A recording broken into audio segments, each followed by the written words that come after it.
Welcome to the Rooted Book Discussion. We're talking through each chapter of the book Rooted. We're on chapter 3, the trust factor. I probably want to say for every chapter, this is a big one, but this is definitely a big one. That on this process that we're in and on the journey that we're in, trust is what God is after. This is the big one. This is the lie that the enemy comes after, that you can't trust God. And this is what he's trying to establish in our life, that you can trust me. I'm a good father and you can trust me. And this process, whenever we don't want to walk through the process, you miss these things where you actually learn I can trust God. And the process is one of the big ones where you figure out I can trust God. Yeah, I love what you wrote. Said trust has two basic elements: intimacy and dependence.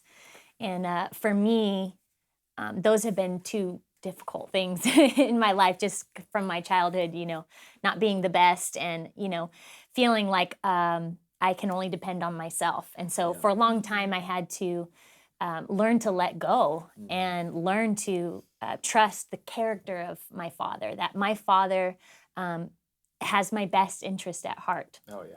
And that he's faithful and that he actually is passionate about my dreams. Like he's passionate about the things that I'm passionate about. And I had to learn that through this process of, depending on him and communing with him daily, like being with him, getting to know him. I mean, how do you become intimate with someone unless you spend time with them? Yeah, absolutely. And that's what he's asking for us in the process. And many times the process pushes us to a point where that's our only option.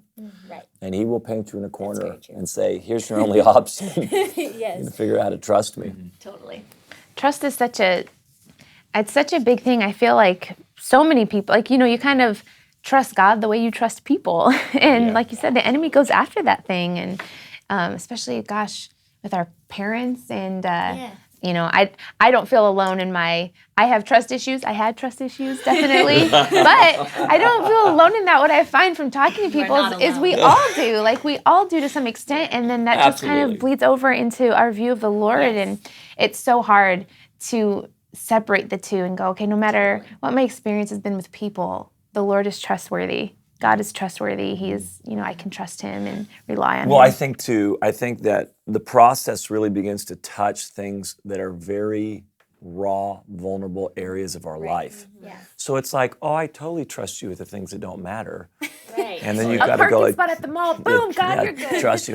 Which is a real thing. Yeah, it's a real thing. But I think really walking out, no, the Lord's requiring trust from us in the things that are the most vulnerable. Yes. If you have kids, you understand this, are different things where you're like, they really trust you with this. And dreams, I think probably for us, our dreams, the things that are in our heart matter so deeply to us. Yeah. And when it looks like they're not happening, when it looks like it's the opposite, when it looks like whatever, it's just so tender. And you're like, can I really trust you? And you're like, yes, I can trust you. And then you get a year down the road. Mm-hmm. Well, I thought I just had to trust you for a year and then it was going to happen. They're like, no, I got to keep trusting you.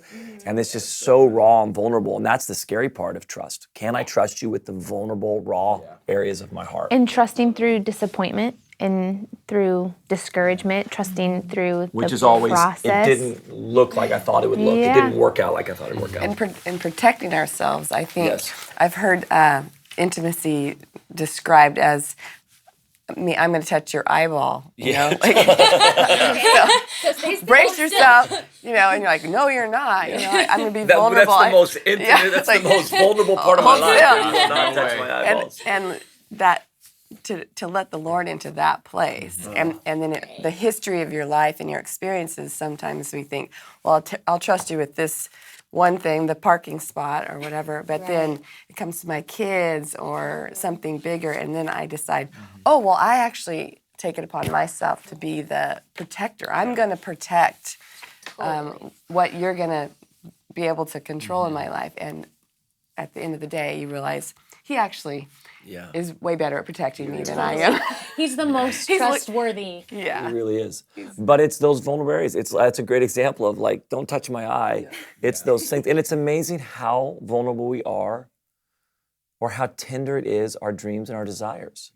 Again, whether it's dreams or desires you have for your kids, whether it's dreams or desires you have for your life, it's just so amazing when you really get in with people. Are these things going to really happen? Because they couldn't feel further away right now. And the fact that I have to trust God with those, and again, that shows up in so many different areas. Oh, man. I think, too, in our, I don't know if it's our just society, Western society, but you talked about kind of our generation, but it's just not something that's really trumpeted from the front, like these vulnerable things and relying on God. And, everything is like, Counter. to be tough and strong, do it yourself, the self-made millionaire. Like they just did it by themselves. Totally. And it's just not something that people are talking about really. And I feel like I didn't even grow up with that as a core value to like, you know. No, it was like the opposite. Yeah, the totally. core value was what can I accomplish on my own? absolutely. Just What can I accomplish and how few people can I trust along the way? Yeah, and I mean, I'm just gonna keep coming back to the young leader over Yeah, here. tell you're the young, I'm the young leader. the guy that's just starting out in Just life. starting out in life, just walking in here is weird. A mere sapling. Yeah. Oh, okay. Well, actually, that's actually a picture of me on the book right there. No, but as a young leader, I think my expectation of what things will look like kind of diminishes my trust in God. So, like for example, God, at this point in my life, 22, I'm gonna be this, and I'm gonna trust you in that box of my expectation. And as soon as something goes outside of my box, forget it. It's not you. I can't trust you anymore. And and even in our generation, we've kind of talked about a little bit the value for somebody's word and for somebody's trust. Like we project that onto God. Like nobody else can. I can't trust anybody else. So there's no way I can trust you, especially if you aren't working inside of my expectations of what my life's going to look like. Because obviously I know what my life's going to look like, and you obviously don't. So let me help you figure it out. I love it, Sherry. I think both of us could probably really talk through the thing that is, as you look back a little bit on this journey, you realize, well, there's a lot of things that didn't work out like I thought. There's a lot of things that didn't work out in the timeline I thought. But none of that had to do with whether or not I could trust God. Right. It's these things we put up in our head. Yeah. I thought you made a good point in the book when you talked about Lake and him not getting on the team that you had planned out for him. And that as soon as you realized what you'd done, you changed your mind. You repented, and it didn't have to be this long, hard, punish yourself.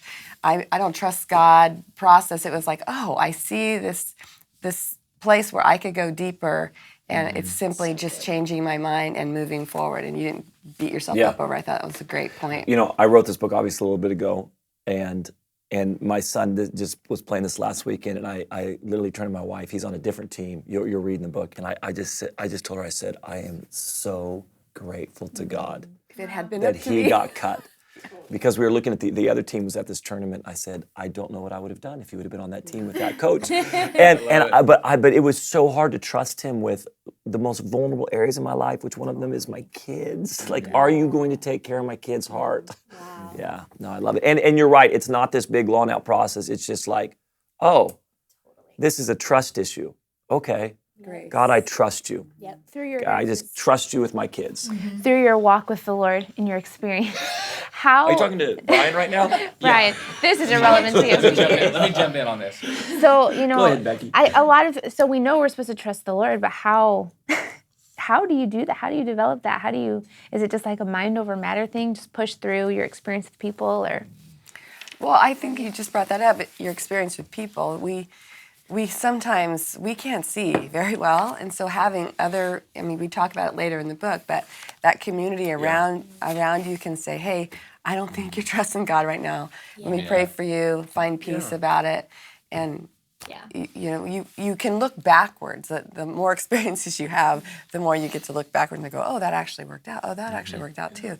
But when you're in it, it's hard, but press through in community. And I think, again, we talked about this coming up, but learning his character, learning his voice. That's why Scripture is so important for us. The Scripture lays out his character for us. Yeah. And to be able to read that even when we're faithless, he's faithful, that he cannot lie. You go through these things and you realize this is who God is. No matter what I'm feeling right now, he is trustworthy. He doesn't lie. He is faithful. I think it's just really important. It's a discipline. It's something you have to practice. You have to practically put it into practice. And it's a choice you make every day sometimes. Yeah. Sometimes it's every day a choice that says, God, I trust you with this area that's scary. Yeah. And it's not always going to be perfect. Like, no one's perfect in their trust. Yeah. I have moments where I have a big promise. My husband and I have been trying to conceive a child for years. And so we have this big promise that we're waiting for. And there are days where it's very difficult. Not a more vulnerable thing than what you're talking There's about. no more. Right Yeah. So, but I have to continuously go back to, what did he say? What did he promise to me? Yeah. Who is God? Yeah. How do I know him to be? And I know that he's trustworthy. I know that he's faithful. And so I have to continuously return to that. So good. Guys, thanks so much for sharing your hearts and your lives. It's just crazy, actually, just sitting around here doing this. I just feel so encouraged, and you feel, again, I don't know, you can feel it right now, like, oh, he's just so trustworthy. He really is, even in the midst of our vulnerabilities. So thank you guys so much for joining us. Again, I'm going to tell you this after every video. Take the book, take the Bible, go sit in a prayer closet, go get with some friends, just discuss this stuff, connect with God about this, and really look into that area of any area that you're just struggling with in the trust. Go learn his character, go read scripture, and just sit with him and let him talk to you.